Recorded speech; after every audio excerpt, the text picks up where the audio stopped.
வணக்கம். இந்த பதிவு ஈழத்தமிழர்களுக்கு. ஈழத்தமிழர்கள் நீங்க ஒரு குறுகிய வட்டத்துக்குள்ள சிந்திக்கிறீங்க. அதாவது எல்லாமே ஈழத்தமிழர்கள் ஈழம் அது என்றதுக்குள்ளே நிக்கிறோம். ரைட்டோ? அதையும் தாண்டி தமிழர் என்ற உலகளாவிய ரீதியில் நாங்கள் போகணும். ஏன்னா அந்த குறுகிய வட்டத்தில் நிற்க அது உங்களோட பிரச்சனை, அது ஈழத்தமிழருக்கு தான் பிரச்சனை, வேறொருத்தருக்கும் இல்லை என்ற மாதிரி ஒரு சிந்தனை மற்றவர்களுக்கு வருது. விளங்குதோ?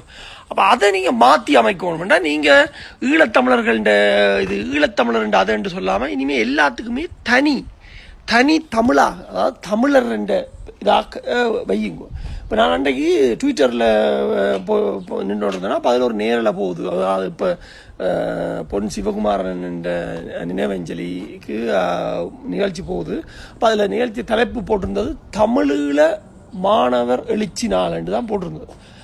நான் அதையே அப்படி வைக்கக்கூடாதுன்னு தான் நான் சொல்லுவேன். ஏன்னா உண்மையாக நாங்கள் உலகளாவிய ரீதியில் பறந்துபட்டிருக்கிறோம். உலகளாவிய ரீதியில் தமிழனாக சிந்திக்கணும். இந்த தனி தமிழனாக வேறு நாடு மதம் கடந்து தனியாக தமிழ்நாடு இந்த தமிழீழ மாணவர் எழுச்சி நாள் என்று வைக்காம உண்மையிலே தமிழ் மாணவர் எழுச்சி நாள் என்று வையுங்க.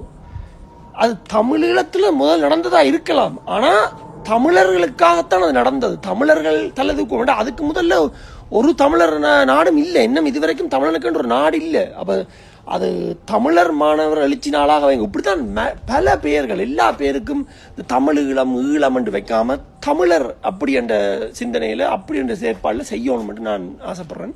இப்போ நீங்கள் பாருங்க, வெள்ளக்காரன் அம்மா பிறந்தனால நீங்கள் எல்லாம் மதர்ஸ் டேன்னு கொண்டாடுறீங்க, வெள்ளக்காரன் அப்பா பிறந்தனால நீங்கள் எல்லாம் ஃபாதர்ஸ் டேன்னு கொண்டாடுறீங்க. அப்போ அவன் இப்படி சிந்திக்கிறான். விளங்குதா?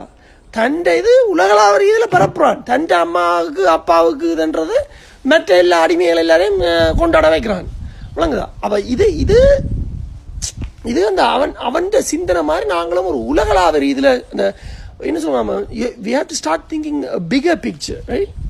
ஒரு ஸ்மால் ஒரு வட்டத்துக்குள்ளேயே ஓகே வடக்கு கிழக்கு என்று இருக்குது, ஈழம் என்று ஒன்று இருந்து இப்போ ஈழம் அது இல்லை.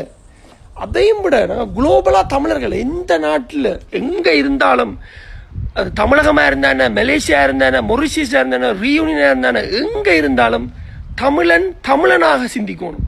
அந்த மலேசிய தமிழனுக்கு பிரச்சனை என்று போட்டு தமிழக தமிழன் சும்மா இருக்கக்கூடாது. அப்படியே மலேசிய தமிழன் எங்கட தமிழன்டாண்டு இந்த தானாளாட்டியும் தன் தசையாடும் என்று சொல்கிற மாதிரி ரத்தம் துடிக்கணும்.